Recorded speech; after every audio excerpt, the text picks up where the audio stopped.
अभी हमारे यहाँ एक तिथि आने वाली है, अक्षय तृतीया। उसका मतलब क्या होता है? अक्षय, जिसका कभी क्षय ना हो। जब हम भगवान शंकर को चावल का दाना चढ़ाते हैं, जैसे बहुत ध्यान दीजिएगा महाराज, बहुत समझने वाली बात है, बहुत ध्यान है। चावल का दाना हमारे मस्तक पर तिलक करने के बाद पंडित जी क्यों लगाते हैं कि भगवान जैसा समय आज चल रहा है, आप पूजन कर रहे हो, पाठ कर रहे हो, दान कर रहे हो, पुण्य कर रहे हो, सत्कर्म कर रहे हो, भजन कर रहे हो, मेरा देव अधिदेव महादेव, मेरा नारायण, मेरा सत्यनारायण भगवान, मेरा राम जी, मेरा विष्णु जी, मेरा भागवत मैया, मेरी रामायण मैया। ब्राह्मण मस्तक पर तिलक लगाने के बाद चावल इसलिए लगाता है कि जैसा समय आज चल रहा है, भगवान तुमको ऐसा ही समय बनाकर रखे और तुम ऐसे ही 4 साल लगाते रहो, दान पुण्य संकीर्तन करते रहो, इसलिए मस्तक पर चावल का दाना लगाया। तो यहाँ शिव महापुराण की कथा करी, चावल का दाना हम शिव जी को क्यों चढ़ाते हैं, भगवान को क्यों समर्पित करते हैं, भगवान की पूजन में अक्षत क्यों समर्पित करते हैं, चावल क्यों समर्पित करते हैं, उसका कारण क्या है? तो कहा आज मैंने जब चावल का दाना आपको समर्पित करा है, जिस भाव से, जिस विश्वास से, जिस श्रद्धा से, जिस मन से मैं आपको रिझा रही हूँ, हे भोलेनाथ मेरी ये मनोकामना पूर्ण कर, इसको अक्षय कर देना, इसको अमर कर देना, बस इतनी कृपा आप लोगों से भी है। अमावस्या आ रही है, पूर्णिमा आ रही है, नवमी आ रही है, बैसाख की तीज आ रही है, अक्षय तृतीया। सत्तू का प्रयोग अवश्य करना, करोगे ना? उसका दान अवश्य करना। कोई आए उसको थोड़ा सा सत्तू अवश्य खिलाना। 3 चीजें होती हैं सत्तू में, गेहूं, चने की दाल, जौ, इनको गलाया जाता है। रात भर गलाने के बाद इसको फिर सेका जाता है, सेक कर पिसाया जाता है, फिर उसका प्रयोग किया जाता है।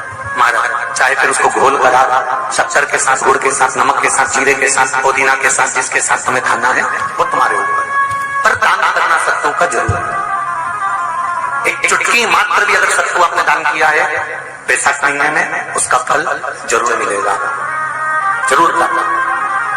हमने भी विचार करा है, जितने लोग ऑनलाइन दान कर रहे हैं, दान सहयोग राशि अकाउंट में डाल रहे हैं या सहयोग दे रहे हैं, तो अमावस्या, नवमी और पूर्णिमा को भी कुबेरेश्वर धाम में जितने भी भगत आते हैं उनको सत्तू का ही प्रसाद वितरण किया जाएगा। जो लोग दान दे रहे हैं उनके सहयोग से ही ये क्रम किया जाएगा। प्रयास शिव उपासना, शंकर का भजन। महाराज स्कंद पुराण में उठाकर पढ़ना कि आखिर मिट्टी के पात्र का जल बैसाख के महीने में शंकर को क्यों चढ़ाया जाता है। अगर मिट्टी का पात्र भी नहीं हो, तुम्हारे घर में मटका हो, सुरई हो, वो भी नहीं हो, तो एक दिए में मिट्टी के पानी भर लो और वो पानी तांबे के कलश के अंदर जो पानी है उसमें मिला लो। पर मिट्टी का जल शिवजी को क्यों चढ़ाया जाता है?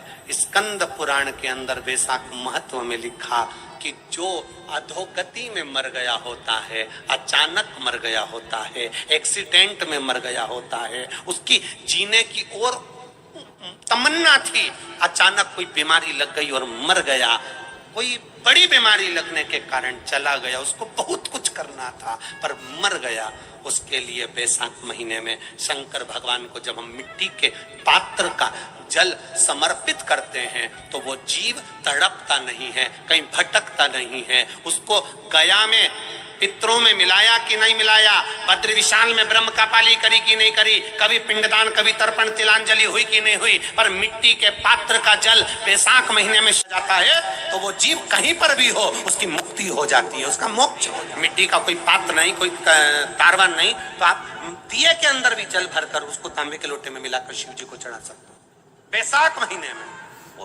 जिस नारी के गर्भ में बच्चा 1-2 महीने का, 4 महीने का किसी का गिर गया हो, बच्चा चले गया, 2 महीना, 4 महीना, 6 महीने का समाप्त हो, उसको चढ़ाना चाहिए बैसाख महीने में शिव को।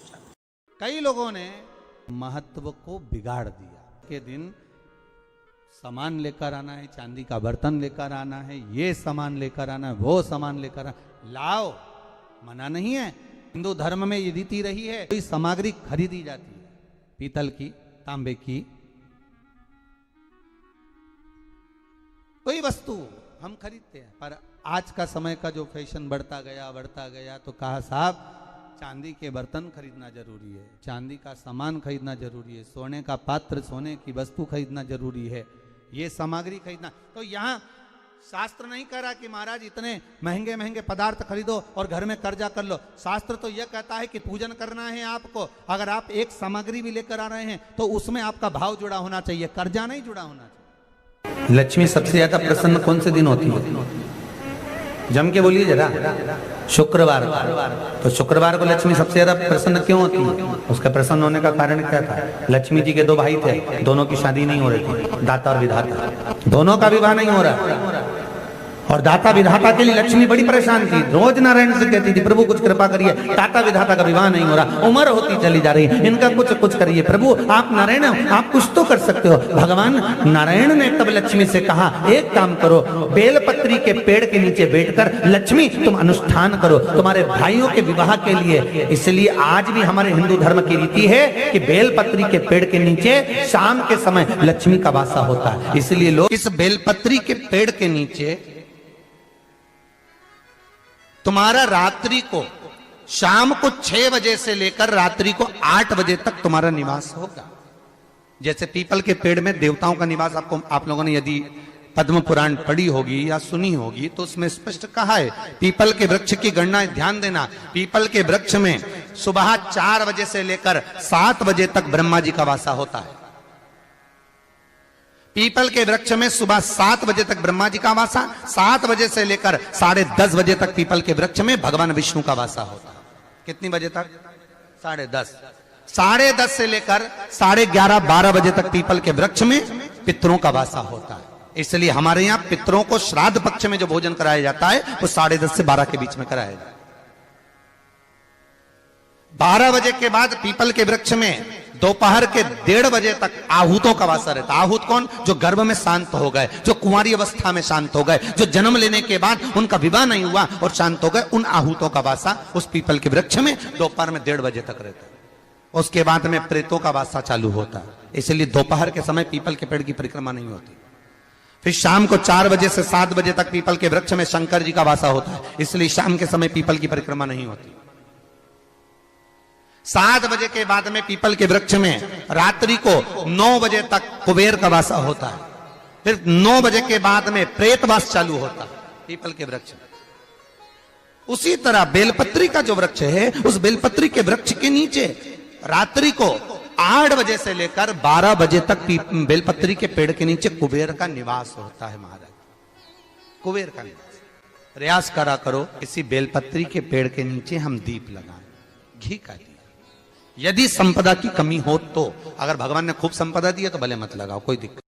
महामृत्युंजय मंत्र का यदि आप जाप करते हो और आपको मालूम पड़ गया कि शरीर में मुझे ये रोग हो गया है, मुझे शुगर हो गया है, मुझे बीपी हो गया है, मेरा ब्लड प्रेशर ऊंचा नीचा रह रहा है, कोई भयंकर रोग, मेरे रिश्तेदार को कोई कैंसर जैसा रोग हो गया, किसी को कोई थायराइड हो गया, किसी को कोई किडनी और लीवर में सूजन हो गई, किसी को कहीं किडनी और लीवर में तकलीफ हो गई, तो शिव महापुराण की कथा कहती है, नवग्रह शिव महापुराण की कथा कहती है कि बेलपत्री के वृक्ष के नीचे महामृत्युंजय मंत्र का जाप जो शुक्रवार की शुक्रवार घी का दिया लगा कर करता है, उसके रोग बाबा देवाधिदेव महादेव समाप्त करते चले जाते हैं। ये संजीवनी मंत्र शुक्रवार के दिन भगवान शंकर को शुक्र को दिया था, इसलिए उसकी प्रधानता।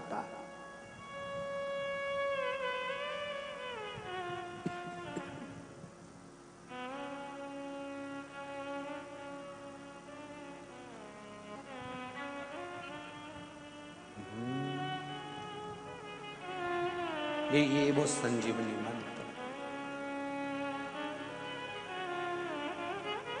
शुक्रवार के दिन बेलपत्री के वृक्ष के नीचे बैठकर घृत का दिया लगाकर शरीर में जो रोग है उसका स्मरण कर कर शंकर जी से विनय कर कर, हे भोलेनाथ आपने शुक्र देवता को संजीवनी मंत्र दिया है, तो क्या आप मेरे को वो मंत्र प्रदान नहीं करोगे? मेरे रोग, मेरी बीमारी, मेरे दुख को आप नहीं हरोगे?